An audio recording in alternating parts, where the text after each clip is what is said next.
Hi, family. I'm an addict. My name is Rhonda. And it's Rhonda E. I'd like to start off like I always do, with a moment of silence, asking each one of you in your own way to ask your own higher power to use me to touch you tonight.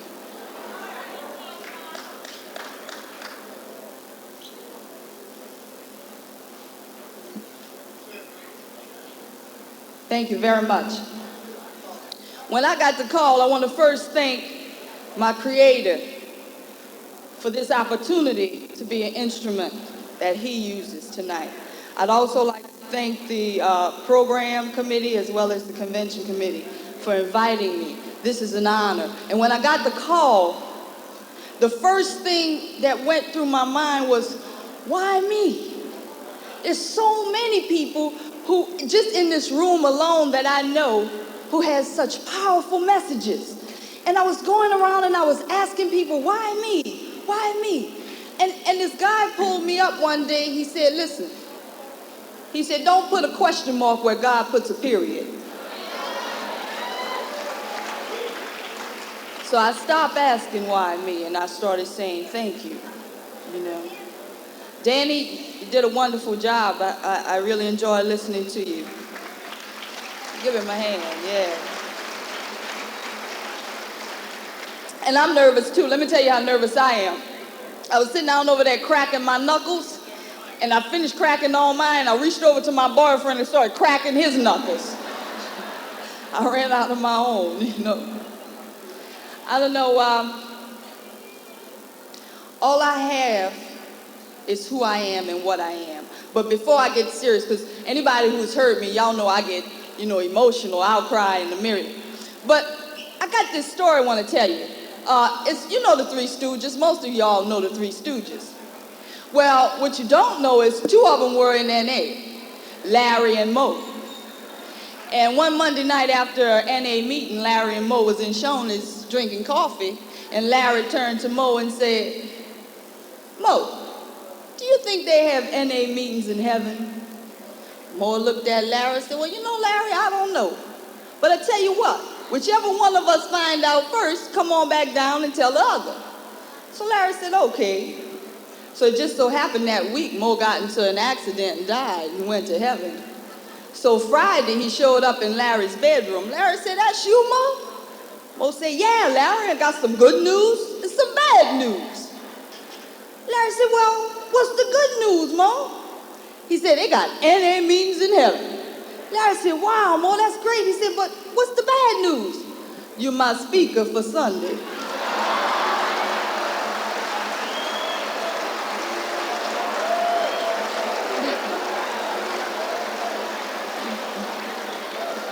Hey, we all get our turn speaking.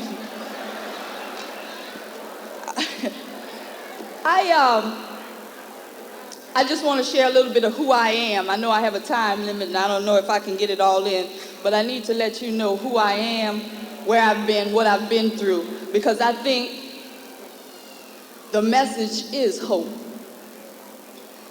And if I look around this room, the message is everywhere. In each one of us, we carry that message.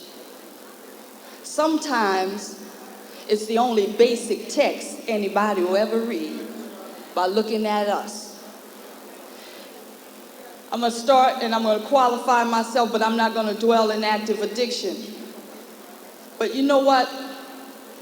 It all started way back when I was a little girl. I used to be real fat, and I wore the cat eye glasses, and people used to make fun of me, and it hurt me, so I used to isolate.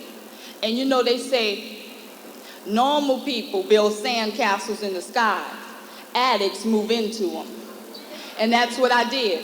I moved into that sandcastle in the sky. I created my own fantasy, and then I could be pretty. And then I could be special, and I could be loved, and I could be cherished, and I could be all those things in my mind that was not happening in reality.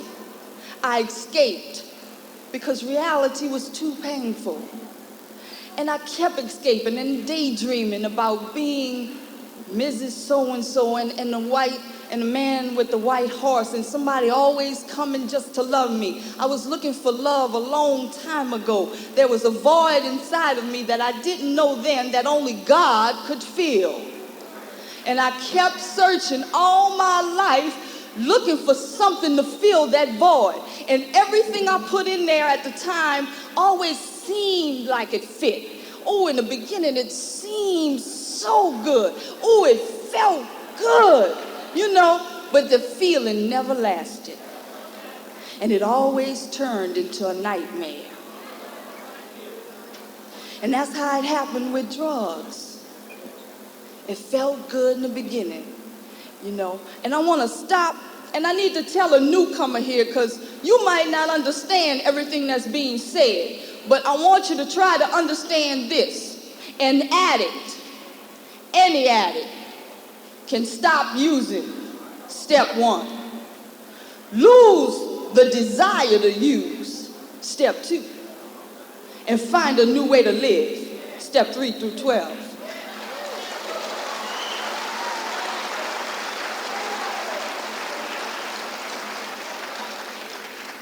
And that was the course that my life took. A blessing is anything that'll push, pull, or drag you towards spiritual growth. And at the time, I didn't know that my addiction was a blessing, but it was, because it pushed, pulled, and dragged me to Narcotics Anonymous and spiritual growth.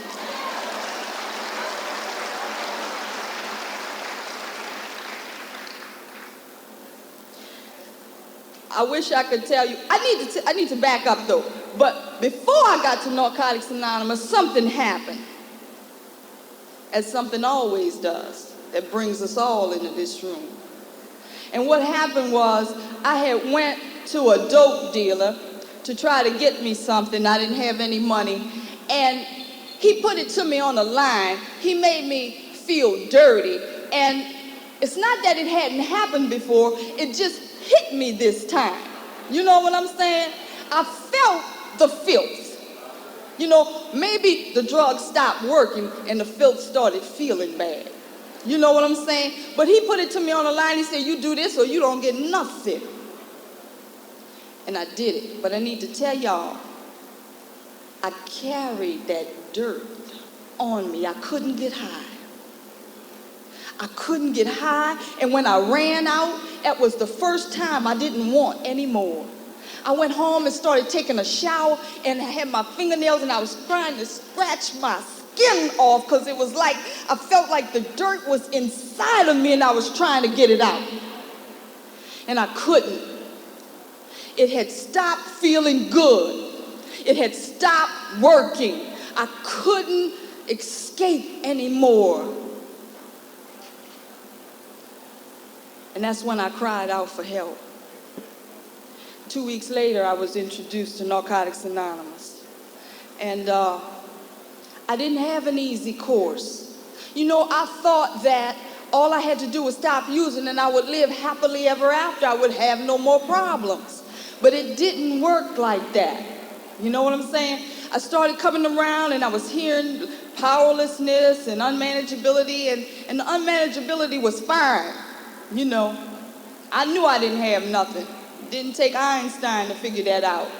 But the powerlessness was another thing. And I'm always telling you this because you've got to get in touch with the fact that it's the first one you can't touch. See, I used to think I just did too much. I had to learn how to stop at the right time, not spend all my money. You see? But what I couldn't understand was it was always the first that got me. It was that first hit. Once I hit, I couldn't stop. And it's the same thing with everything. It's that first kiss. Huh? Come on now. It's that first lie. It's that first juicy piece of gossip. Whatever the obsession, it's that first one. you lose the power to stop. So you go to any lengths not to do it the first time. For me, the second step is where that message of hope comes in. When I keep coming. You know, when I first came, I went on a relapse. And you know, it was like I felt that this program wouldn't work. I was scared. When I came back off that relapse, I was scared this program didn't work. So what I had to do was I had to start going to a lot of meetings. And if you were like me, on the weekends, I did it more than any other time. So what they told me was, you better start going to a lot of meetings. You better fill that void with meetings because you're going to fill it with something. So you better make a choice and make it a meeting. So I started going to meetings from Friday evening all the way to Sunday night, as many as I could. And I was bored most of the time. I was tired of hearing people say the same thing over and over. I knew who was going to say what, when they said it, how they said it. But what I saw was, I was not picking up. As long as I was going to those meetings, I wasn't getting loaded. I was listening and I saw these people. One day they was crying. 2 days later they was laughing, and they didn't pick up in between. Something was going on.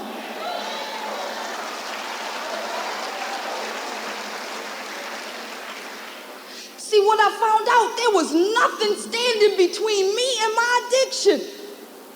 There wasn't nothing standing. I thought get loaded, I got loaded. There was nothing between my thoughts and my actions. Second step said you better find a power and put it in between you and your addiction. What is that power? The meetings, the steps, sponsorship, fellowship, writing, literature. You better put a power greater than you between you and that addiction so you can make it hard for you to get that next hit.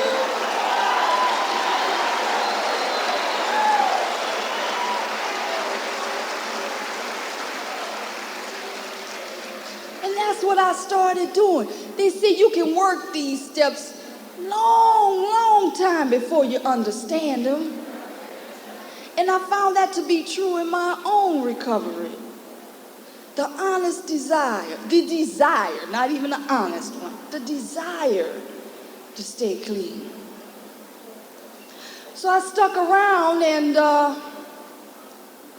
I got married. And you know what I find? And this has been true for me. This program gets good. You walk in, you start coming to meetings, you're working the steps, it gets good. And then it gets real good.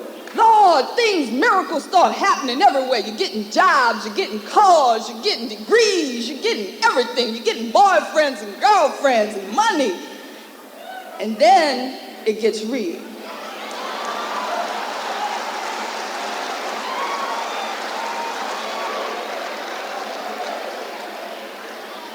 And that's what happened. It got real good. I got a husband, and he was famous, and he had money, and I was driving a Jaguar, and I had furs and diamonds and money and all this stuff. And then it got real.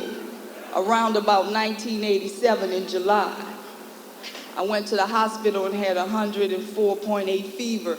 They diagnosed me with another illness called lupus. And in the blink of an eye, without picking up a drug, my life changed.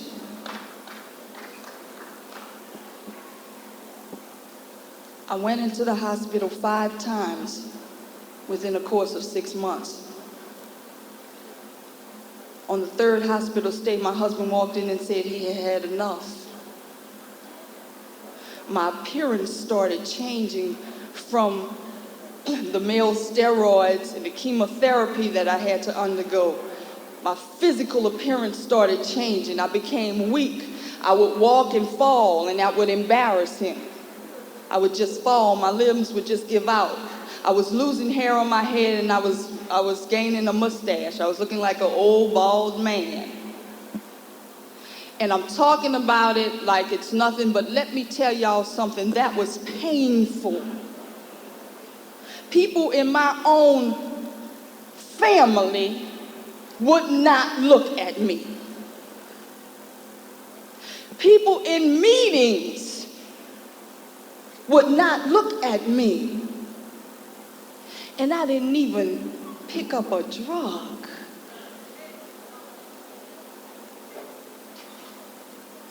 But what I found is God will place special beacons of light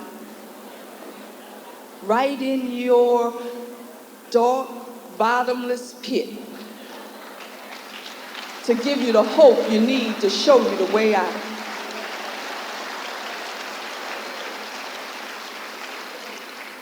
See, I didn't have to use. For the newcomer, I had lost the desire to use. Do you know what a miracle that is? For any addict to lose the desire to use. Talk about some hope. I lost that desire to use, but I was hurting. My life had changed in the blink of an eye. I was hurting from head to toe. And my sponsor would call. And she said, get on your knees. I'll pray. I'll pray for you. And she called me every day for 6 months. And she prayed. She prayed because I couldn't. I didn't have the desire. I didn't have the courage. But the miracle is, if you don't pick up and you hold on through the storm, one day I woke up, I called her, and I said, you get on your knees and I'll do the praying today.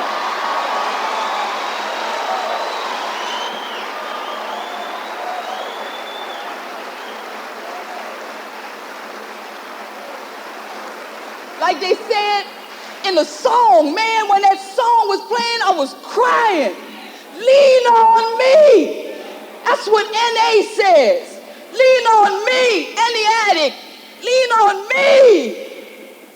When you're not strong, I'll be your strength and help you carry on. Huh? That's New Orleans, y'all. Huh? I didn't mean to say that. My boyfriend already said I'm country. But I get excited and I start feeling it because NA has changed my life. I am not the same little girl I was with all the self-hate inside of me. I'm not that little girl. I don't hate me anymore. I don't look down on the ground because I can't look you in the face anymore. I look everybody in the face. I look up. That's because I came into Narcotics Anonymous and I believe what you people said that was before me. If you work these steps to the best of your ability, you will change. You will not only stop using drugs, you will become a better person, a person you never dreamed you could be. And that's who I am today.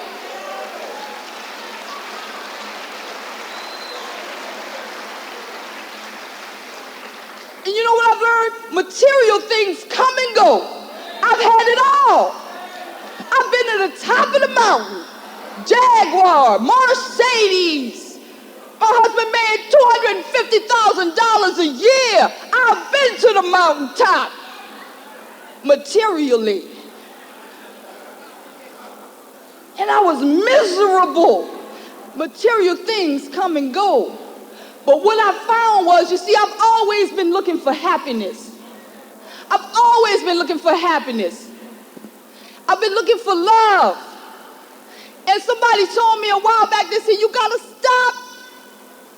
gotta stop looking for love on your back instead of on your knees.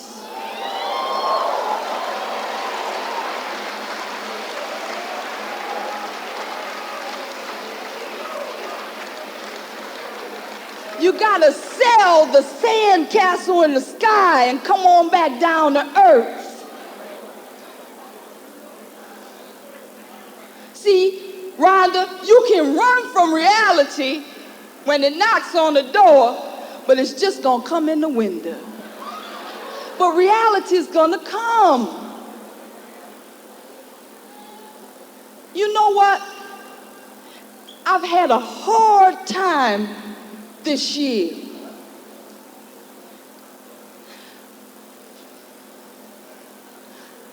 I made 10 years on March 18th.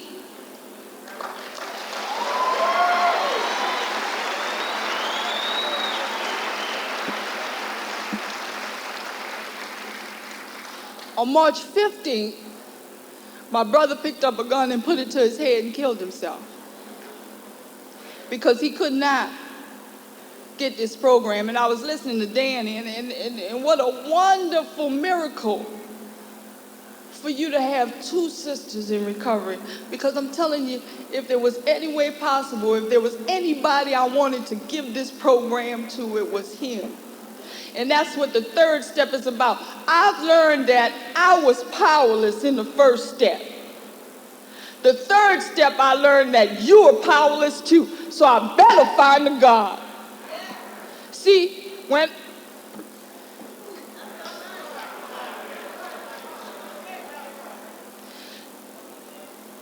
my sponsor, who's also gone,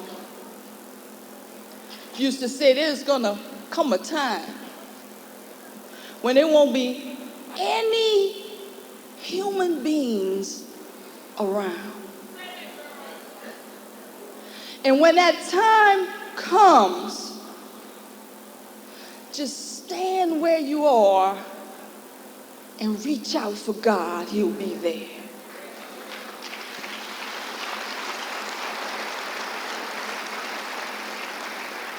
She said, you don't have to get good to know God. He wants you just like you are. He'll use you just like you are. Let me tell y'all something. Do you realize I'm standing up here speaking that word, and the only thing I did to get here was use dope, lie, steal, prostitute. Tell me what God can't do.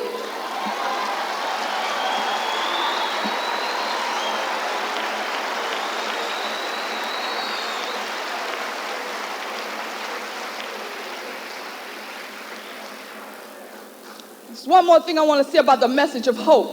Hope, H-O-P-E, helping other people every day. That's what hope's about. Not taking. The core of my disease is self-centeredness.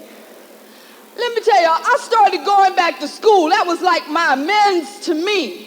You know what I'm saying? And I got so wrapped up into my life and school and my degree, I couldn't talk on the phone anymore. My sponsees was calling and was like, look, I got to study for this test. You know I'm in school.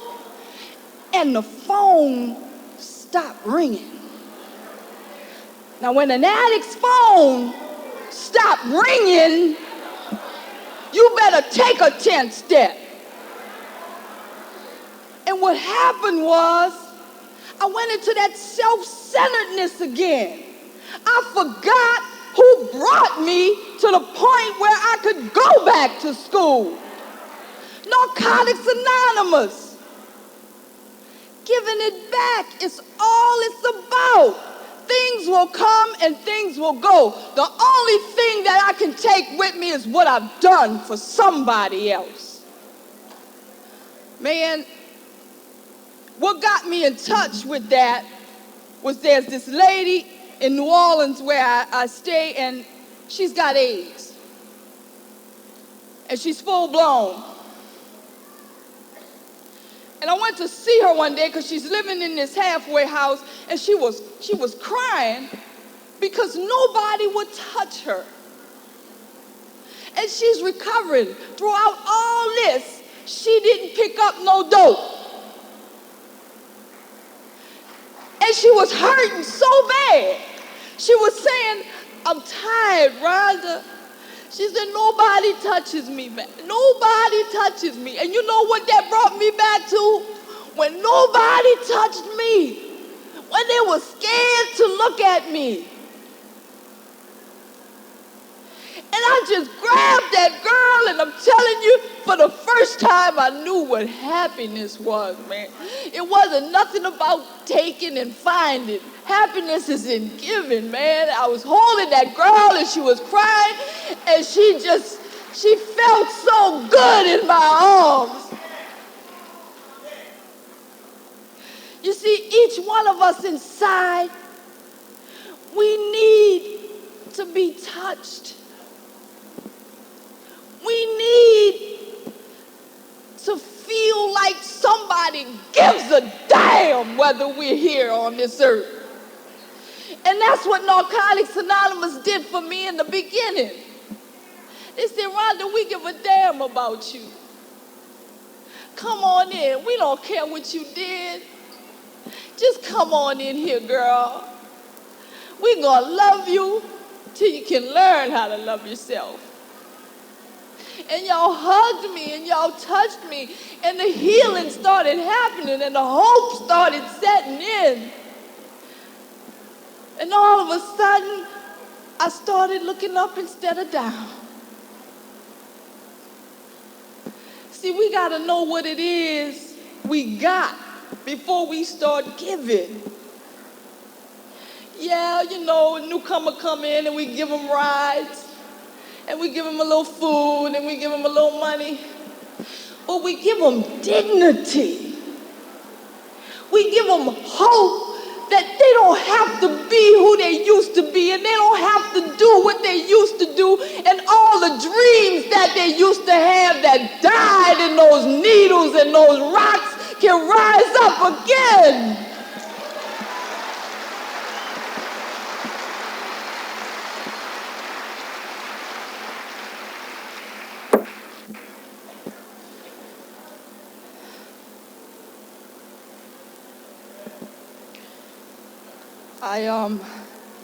This has been really overwhelming, and I know a lot of people who are close to me will be glad when this is over. You know,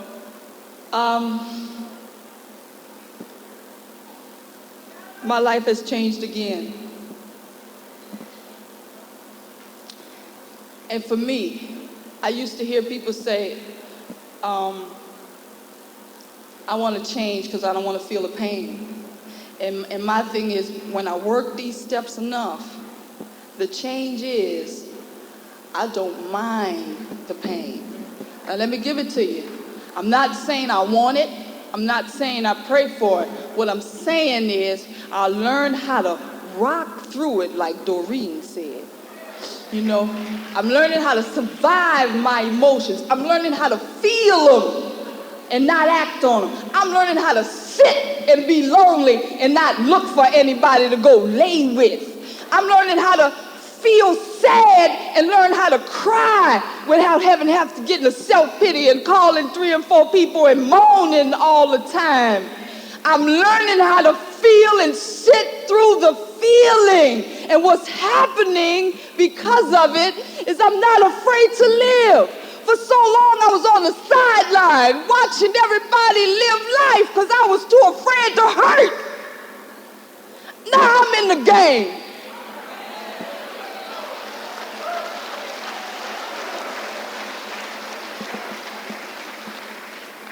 See, it's in the hard times that you find out what you're made of. It's when your character is being built. It says in the lean times, you put them in your pocket. In the hard times, you put them in your heart. The change goes on inside. We hold on to each other. That's why it's so precious. I don't play with this program. When I'm in a meeting, I'm in a meeting, man. A newcomer needs to see somebody with time sitting in the whole meeting.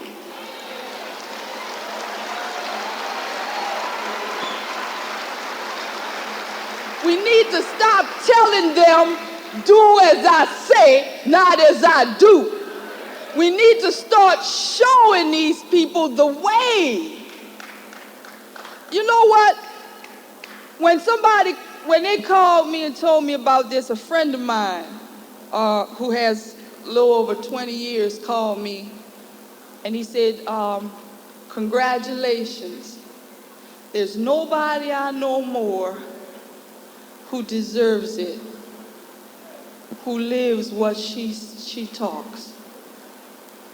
And I just started crying, because if anybody could have ever said anything, that was it. Don't do as I say. Follow me around. Follow me around every day. Do as I do. We have to start portraying a message of hope. And we fall short. We all do. What I'm talking about is more days than not doing the right thing for the right reason.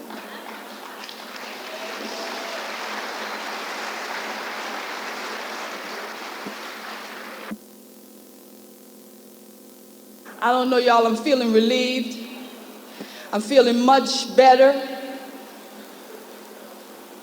I'm gonna enjoy the convention, and I hope you enjoy the convention too. But one thing, throughout the course of this 4 days, if you can just touch one person's life, just say hello to one person who looks lonely.